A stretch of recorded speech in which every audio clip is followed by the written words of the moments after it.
Всем привет! Оставайтесь вместе с нами, и вы узнаете, у нас новая сказка. Сегодня у нас на канале будет девочка со спичками. Написал ее Ганс Христиан Андерсен. Заждем. Зажгем. Произвела на меня такое немножко гнетущее впечатление. Что ты чувствовал? Чувствовал я, как тебе сказать-то, что я чувствовал? Я чувствовал грусть какую-то, тоску. Ну, опять же, нету материнской части в семье там. Ну, ты уже классно разбираешься. Да, то есть девочка осталась со своим отцом, семья бедная, достатка в семье нету, все достаточно грустно, еще и зима минус 30, я так понял, на улице.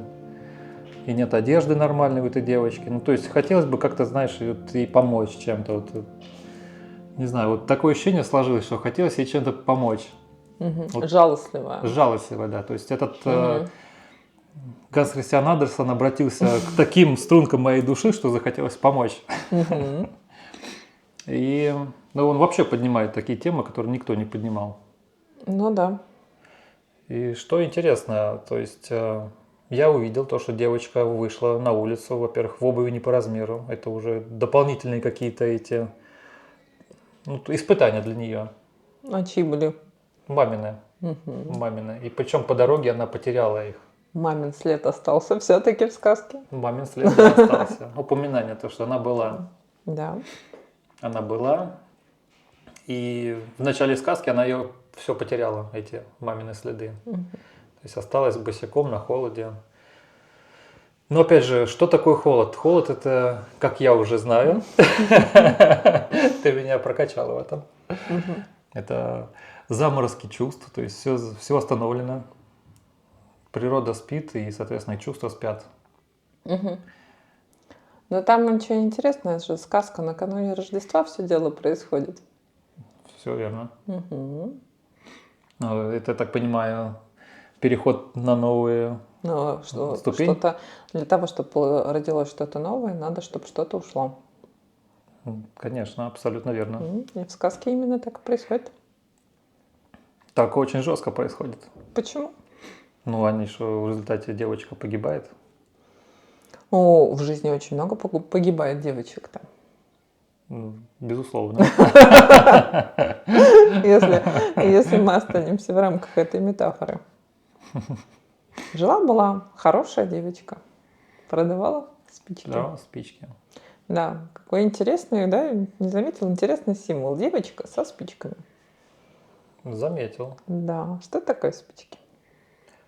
Спички – это инструмент, во-первых, который дает огонь. А из чего он состоит? Из чего он состоит? Спички из чего состоит? Палочка и серная головка. И плюс еще коробок, по которой чиркать.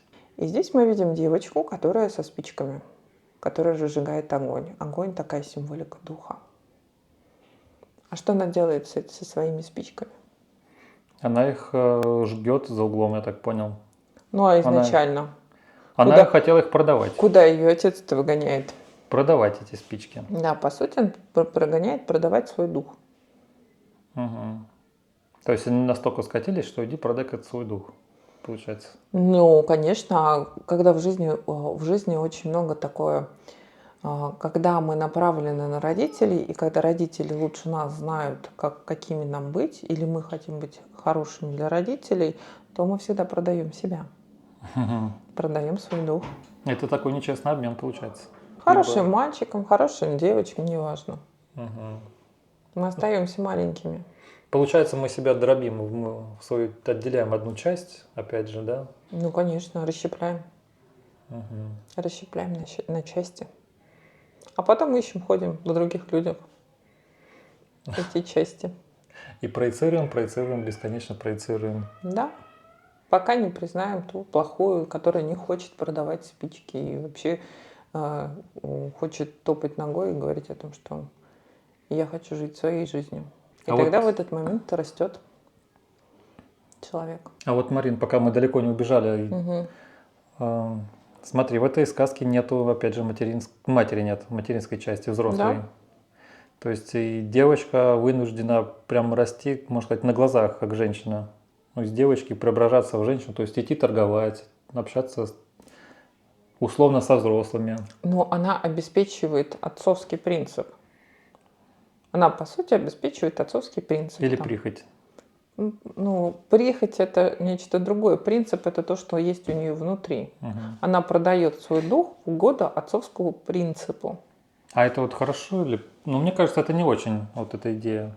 Но это не очень, это нету своей жизни. Ты свою жизнь, опять-таки, отдаешь на благо родителям. Живешь Обслуживать ты, чужие интересы. обслуживаешь родителей. Ты продаешь для чего? Ты идешь, Мгм. продаешь спички для чего? Для того, чтобы отец был доволен. И вот девочка чиркнула спичку, и она увидела бабушку. А, нет, она, по-моему, там силуэт какой-то увидела прекрасный. Но в результате следующее зажигание спички, она увидела там бабушку.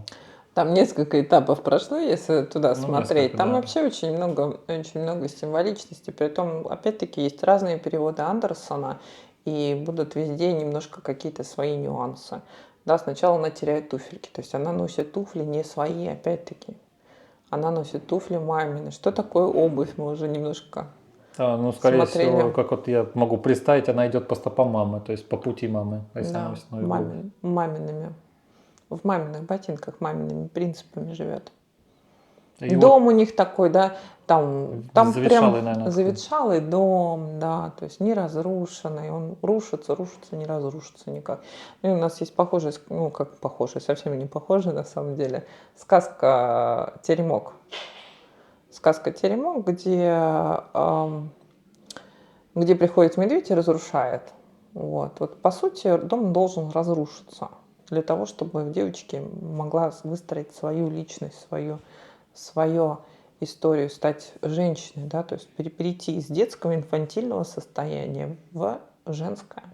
Мгм. И вот смотри, у нее в процессе ее, как бы сказать, путешествия, можно так сказать, что Мгм. там по продаже спичек, она теряет эти туфли. Одну потеряла, другую отняли. Да, То есть сама жизнь ее вышибает из этого. да, она начинает смотреть, заглядывать, потом идет там, заглядывает в окна, да, там колесо от кареты, одну туфлю уводит, потом она заглядывает в окна, потом идет процесс того, что она боится вернуться домой, то есть она боится вернуться домой, потому что не продала ни одной спички, и решает наконец-то посмотреть вовнутрь себя, в свою сторону. Она садится и начинает зажигать эти спички. Мгм. И видеть разные картины, когда она И видеть зажигается. разные картины, да. Но вначале, когда я ее прочитал, я понял, что девочка уже в глубокой гипотермии. Ей уже мерещится от холода вот такие, знаешь, это полусны. Ну, понимаешь, она начинает состыковываться со своим духом. И для того, чтобы, ну, по сути, перейти на другой уровень, а что такое инициация? Это переход на другой уровень. Для того, чтобы перейти на другой уровень, нужно, чтобы одна часть умерла, ну, как бы одно свойство, которое ты уже прожил, оно уже перестало действовать, а другое начало действовать. Ты на работе, когда с одного уровня переходишь на другой, как?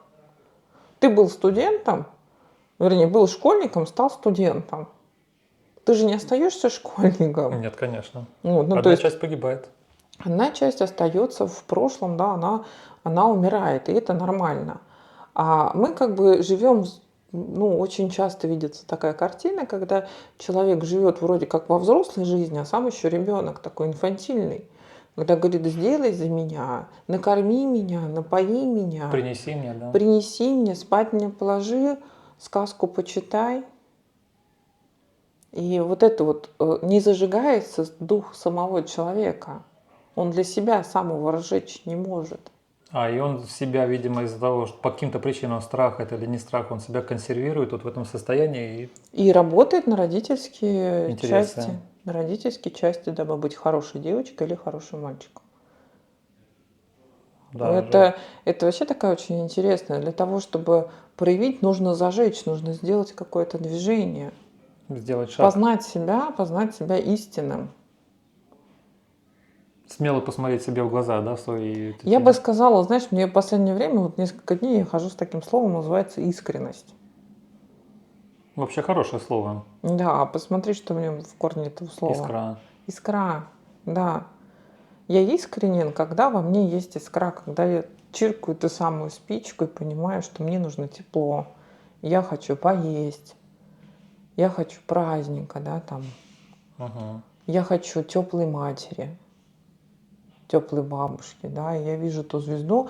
По сути, что такое звезда? Звезда имеет одну из символик душу, то есть я начинаю видеть свою душу и с ней соприкасаюсь через эти спички, через этот огонек. То есть это достаточно такая, прочитывая эту сказку, она задевает очень много чувств. И как раз-таки жалость вот это вот, да, к жертвенной позиции, к жертвенному ребенку. А на самом деле это сказка о переходе из одного состояния в другое. То есть не умерев, ну, если внутри нас будет жить этот инфантильный ребенок, который все время прислуживает родителям, ты так и останешься в слугах, ты не будешь творцом своей жизни. То есть сказка на самом деле дает переход, читая эту сказку. Почему дети любят эту сказку? В ней заложен код перехода. В ней заложен код «посмотри на себя, посмотри вовнутрь себя». Посмотри, на что ты хочешь, да? Увидеть, что ты хочешь, увидеть свои потребности. Ну, там же базовые потребности. Поесть, поесть. Там первая, по-моему, утка, тепла, праздника, да, эмоций. Угу. То есть там прям так красивый разворот по потребностям происходит. И потом самое интересное происходит в конце. Что в конце? Вот тут мне интересно, смотри, она когда чиркнула спичку, она увидела бабушку. То есть она женскую часть, которая более мудрая, чем ее мама. Но она соприкоснулась с теплым материнским. С теплым материнским. Но почему Да, она не нашла увидела... она в себе нашла такой принцип про матери, да, принцип теплой матери. Вот у меня тут вопрос возник. Ну, почему она же не мать увидела? Мать... Ну, потому что мать, скорее всего, уже была. То есть, да, если мы посмотрим в начало... Жива, то есть была где-то? Нет, она не жива была где-то, она просто была холодная. Если девочка донашивала ее туфельки. Ну, вот мне кажется, здесь вот такой вот разворот может быть. Ну, вполне себе. То есть мать уже была инфантильна изначально. Ну, тут это мы можем с тобой, знаешь, фантазировать сколько угодно, но если посмотреть на саму картинку, то это она увидела в себе образ теплый материнский образ. Бабушка тоже является матерью для мамы. То есть в сказках не обязательно прям она должна была увидеть мать. И если она увидит мать, значит, если она не увидела мать, то мать жива. Ну, нету ее в сказке. Как бы если смотреть прямо, в сказке ее нету. Там дальше интересно. Да, она ее попросила, когда увидела бабушку, она ее попросила забрать с собой. Угу. Ну, то есть помочь перейти. Да. На другой уровень. Угу. А дальше? И она ее взяла с собой, бабушка. А дальше? А дальше ее нашли люди за углом. Вот. И поняли, что она просто хотела погреться. Ее нашли люди за углом. И вот это вот интересный тоже момент. Очень часто бывает, что когда есть переход на другой уровень, да, люди говорят: да ты была не такая. Мы тебя знали другой. Ты была такая хорошая, а сейчас ты такая стерва, или ты такой, да, когда начинается вот этот процесс сепарации с родителями, ты не наш сын. Мы тебя не узнаем. Мы тебя не узнаем. То ты вообще... ты все, кто попал. Если к психологу начал ходить, ты в секте, они тебя сейчас научат, срочно уходя оттуда. Ну, так ведь? Ну, конечно. И именно вот этот вот процесс и есть, когда начинается признание вот этой смерти этого инфантильного ребенка внутри. То есть обязательно кто-то должен это зафиксировать. Да, третий человек такой, который не связан вообще в этой... Да. Ну, не третий, это в жизни, это родители. Угу. Родители фиксируют процесс перехода. Ну, родители или кто-то, кто в ближнем окружении находится. Да ты такой не был. Ты был таким хорошим. А сейчас такой, что даже голос сломался, да? Да, сейчас ты не очень. Вот, понимаешь, вот это вот я поражаюсь Андерсону. Я очень много читала разных интерпретаций его сказок, но мне кажется, вот это вот его гениальность состоит в том, что он настолько тонко видел вот эти вот процессы, все внутренние процессы перехода, как никто другой. И он их так подсвечивал филигранно просто. Да, то есть ты можешь, ну, можешь заходить на сказку с разного уровня, и ты там будешь, вот она, жертва такая, сякая, ну, как первое чувство, первый слой Мгм. снимается, жалко девочку, хочется согреть, а когда ты заходишь глубже и глубже, ты понимаешь, что, блин, да, это такой красивый процесс, и для него тоже должен быть выход. То есть он болезненные процессы описывал, вот, такие, ну, красивые. И при этом люди зафиксировали то, что девочка улыбалась, и у нее был румянец. Да, да, то есть вот он естественный переход произошел. То есть выходит там, что в том теле, в том состоянии бытия, в котором она существовала, уже дальше жить нельзя было. И она Но вынуждена, она в этом состоянии, если она уже умирала. она в этом состоянии, да. То есть То это дело времени уже. рано или поздно этот процесс должен произойти. Он у всех происходит. Ну, иногда нет, я вру здесь это неправда, он не у всех происходит. Нет. Иногда он не происходит совсем. Когда мы живем там с обидами на родителей, если вы еще все еще обижаетесь на родителей, если вы все еще там смотрите, как они должны были вас воспитать, вы все еще обслуживаете эти родительские комплексы внутри себя. А если еще и ждете что-то от родителей, что они должны были дать, то это полный Ну вот, инфантилизм. ну да, это вот та девочка, которая продает спички. Живете, вы смотрите в сторону родителей, не смотрите в сторону своего будущего. Вот такая сказка. Сказка очень интересная. Ее очень классно прочитывать, проигрывать, Перечитывать. прорисовывать. Рисование всегда такое. Именно Хороший основные конек. сюжеты, да? То есть вот, Что хочется. что первое в голову приходит, Ну, да? хочешь, можешь порисовать спички, потому что спички это очень сильный символ, он сакральный символ, он алхимический символ, дерево и сера. А вот, Процесс, создающий горение.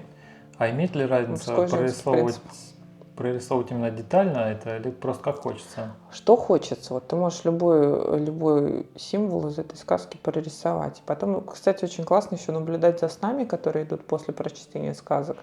Тоже не имеет, то есть у вас что-то внутри происходит, связанное с этим процессом. Что-то внутри раскрывается. Спасибо, что досмотрели до этого момента. Пишите ваши комментарии ниже, что вы об этом думаете, и подписывайтесь на наши каналы. Всем пока! Всем пока-пока.